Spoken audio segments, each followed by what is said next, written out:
আসসালামু আলাইকুম প্রিয় দর্শক। আশা করি ভালো আছেন। আলহামদুলিল্লাহ আমি ভালো আছি। মানুষের তৈরি করা ঈদ আর আল্লাহ দেওয়া ঈদ এর পার্থক্য বোঝানোর জন্যই শায়েখ আহমদুল্লাহ একটি বক্তব্য দিয়েছেন। তাহলে শুনুন ভিডিওটি। দেখুন শায়েখ আহমদুল্লাহ কি বলে। আর আমার চ্যানেলে নতুন যারা আছেন তারা অবশ্যই চ্যানেলটি সাবস্ক্রাইব করবেন। ভিডিওটি দেখতে থাকুন। ঈদ মানে হলো আনন্দ ভাগাভাগি করা। ঈদ মানে হলো আমাদের অনুভূতিগুলো শেয়ার করা। আমরা আমাদের শৈশবের ঈদে দেখেছি আমাদের মা চাচিরা যাই রান্না করেছেন সেটা বাটিতে করে আশেপাশের ঘরগুলোতে, ফ্ল্যাটগুলোতে, আশেপাশের প্রতিবেশীদের বাসা বাসা পাঠিয়েছেন।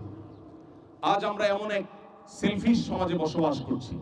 আমাদের সমাজকে এতটা আমরা স্বার্থান্ধ করে ফেলেছি যে আমাদের ঈদ আমাদের দেয়ালের বাইরে যায় না। আমাদের উৎসব হয় শুধুমাত্র আমাদের নিজেদেরকে ঘিরে। অথচ ঈদের আনন্দের পূর্ণতা পাবেই তখন যখন আমরা আনন্দ ভাগাভাগি করতে পারব। আমরা আপনাদের উদাত্ত আহ্বান করতে চাই, আপনার আদরের শিশুটির হাতে আপনি টাকা তুলে দেন, সে যেন তার গরিব কোনো বন্ধুকে নিজের হাতে দিয়ে আসে। আপনার বাচ্চাকে পাশের বাসায় খাবার নিয়ে পাঠান, সে একটা সুন্দর কালচার শিখবে। আপনার শিশুকে নিয়ে আপনার পাশের কোনো অভাবী পাড়াতে, মহল্লাতে, বাসা বাড়িতে আপনি চলে যান এবং তাদের জন্য হাদিয়া উপঢৌকন আপনার সন্তানকে সাথে নিয়ে পরিবেশন করেন। এর মধ্যে ঈদের যে অবর্ণনীয় আনন্দ আছে, শুধু নিজেরা ভোগ করার মধ্যে সে আনন্দ কখনো নিহিত নেই। অতএব আমাদের ঈদগুলো যেন হয় পুরো সমাজকে সাথে নিয়ে আনন্দ করার কোরআন এবং সুন্নাহর বাতানো পদ্ধতিতে। আপনারা জানেন ঈদুল ফিতরে আল্লাহ রাব্বুল আলামিনের নির্দেশনা আমাদের জন্য, নবী সাল্লাল্লাহু আলাইহি সাল্লামের নির্দেশনা, ইসলামের শরিয়ার নির্দেশনা হলো আমাদেরকে আগে সদকায়ে ফিতর দিতে হবে, তারপর ঈদের নামাজ আদায় করতে হবে। কেন সদকায়ে ফিতর আগে দিতে হবে?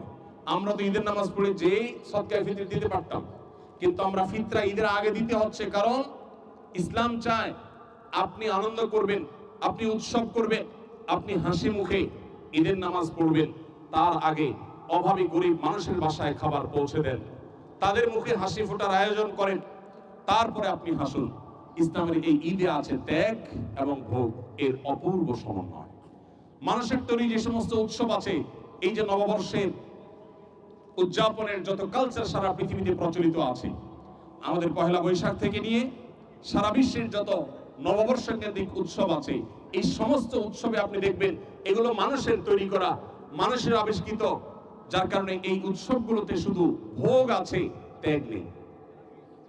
কিভাবে নিজে একটা ভালো জামা পরবে, শাড়ি পরবে, ভালো একটু খাবে, কেনাকাটা করবে, জাস্ট এটুকু।